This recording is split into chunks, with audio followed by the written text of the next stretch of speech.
in a previous life, because we were not here, but what we actually did is, we know everybody, video is kind of like a great driver, but a lot of the limitations we had was actually putting a video inside of the actual email. So being able to use an image that mimics an actual video screen, but the click-through in itself actually takes you to another video.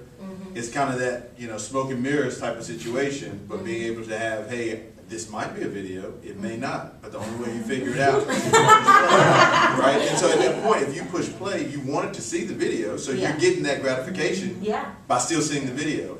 Along with that, actually, instead of using the typical type of, you know, this is from UNCTV, I'm sorry, it wasn't here, from UNCTV, we actually started using the from box being a reply from a specific person there that might have more weight. So instead of it just being always do not reply UNCTV or something like that, it may be from the desk of our general manager, executive director, from the director of development. And so just those little things in the subject line, as well as just that little different image, because for most people that we see, you get a preview of what it is that email, whether it's the text or it is, okay, you see the subject line, at least on the desktop. You're seeing that preview of it. And so if it looks like a video, you're like, what's the video? It can't be longer than 2 minutes. So, oh, well, okay, but I'm still watching the video. And so I know those are two tricks that I've seen success with. Real nice, good. Personalization too, just to your point, you know, we want people to get to know us, but we want to show that we're getting to know the people on our email list too. So even simple things, using their name, dynamic content, yeah, any sort of segmentation or personalization. The person before me didn't enter their names. Oh, Just don't you their hate that? emails. I mean, is it worth going back? Yeah. Yeah. What you may be able to do also is if that data lives in a database, I assume, right, somewhere outside of the email list. Get it. Yeah, It should be. I'm Well, getting an intern soon. yeah. There, I was gonna that's a say, good intern. if you did, then you could do like an if-then lookup based off of the email address and populate the names without having to go in one by one Put and it in MySQL and have that. Yeah, okay. get a data person to do that for you, but All before me. yeah, definitely. But using those custom fields to have Wait, some what content. do you mean, put it in SQL and what? What can SQL do if you have no Well, you first can name and last name? Well, you can't, no. Okay. No, you And can I was attempt gonna- to parse and see what you get, but don't, Yeah. that's a partial fix. Okay, all right, that's what I'm trying to, Yeah. I'm trying to get my head around something that you know that's a really big secret, because I've never heard that one. So you're saying you got their emails, but you don't have their names? Right. I didn't realize that. In your email data. In the Yeah. email Oh. database. So They you might, have no other somewhere place else. that the name Well- and the emails are in the same records? they have some donor database that's so antiquated. That's why one of my goals for the That year. sounds normal. Yeah, that's why one of my goals for the year is But even jump though- into something web-based from the last 3 years. even if it's in an antiquated database, though, Yeah. if you've got any type of record that you could export that has the first name, last name, and email address in it, then you can at least match some of them up using I don't lookup. think I'm pretty sure the database doesn't export, like that's how Oh my gosh. old it is. Let's not have at least a print function where we can get it. Something. Yeah, I'll figure Maybe. it out. What Yeah. kind of a database is That's another story. called a I've three-ring never binder. heard of it, and I looked and they stopped issuing software updates for it. Is it called Convia? Yeah, that's Like, wait, I was thinking, I was like, wow, I was like 12. you know? But I mean, I was like, okay, like this is pretty old here. Wow. Time to get off it. Yeah, oh yeah, yeah, Interesting. yeah. All right, any other success stories? Because I like to always finish on a good note. Well, of course, the comment I made in the meetup, I misread it. I think the topic changed, but Yeah. the first one I read, I misread. And Okay. I thought it was email is king and sarcastic. And so what are the alternatives for, especially for internal coordination, not necessarily with the people you're trying to reach. So that's why I mentioned Slack. Yeah.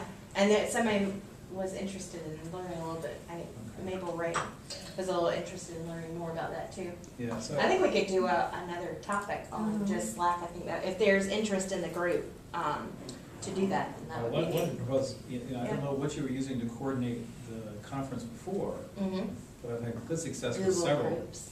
Oh, okay, which is okay, Mhm. and I know there are several groups I've been involved with that presented Slack, and much to my surprise, it actually took off, a couple of them, and they said, whoa, and actually one of them said, I don't know how many of you were around when there was something called Internet Relay Chat, and if you were an administrator, you had Internet Relay Chat. Well, Slack is just Internet Relay Chat on steroids, that's really what it is. Mhm. And so with all the extra integration now with other tools, like there's integration with Trello for lists, Mhm. there's integration with Box if you want to use that as a backend. So now Slack can actually do what Groups does, Mhm. but you have the advantage of really easily going to another channel where with Groups you can't. Mhm. And having a flexible way you're administering the channels within a team. So I was actually surprised to see how many people in a couple of these relatively small groups, like the Makers Group in Burlington is picked it up and they're using it for coordinating their conference. What's the cost for nonprofits? Well, actually, it's zero. Zero. If you just don't need the really fancy Yeah. features. The integration I just mentioned is now part of the free version. Oh, wow. So they keep on expanding what the enterprise version can do and dropping in some of the most commonly used features into the free version. So integration with Box, email, well, very limited, but there is an integration with email. So you can have incoming email go into Slack now in the free version. You used to pay for that even 2 years ago. So it's improved quite a bit over what it was just 2 years ago. So, if you want, I can set up a Slack team. I already got 10 of them set up. It only takes a few minutes. Mhm. And it's worth trying out, compared to some of the other tools which are fee-based when you use any of the fancy features. Mhm. I love Trello, but it's not really good for a lot of this stuff. If you've got multiple activities going on in teams, and you really just want a place to keep track of what's going on in a bunch of different areas. Yeah. This thing is ideal for that. We used it with some of our board committees. We piloted it with our treasurer first and then our finance committee. And the nice thing about it was all of the financial documents and budgets and conversations back and forth were searchable within Slack, and the documents were right Let's there. have a session on that. I Yeah. really, That would be because it's like, interesting. it's 10 after 8 and Yeah. we're just like, Yeah. we're getting, I mean, it's like, Yeah.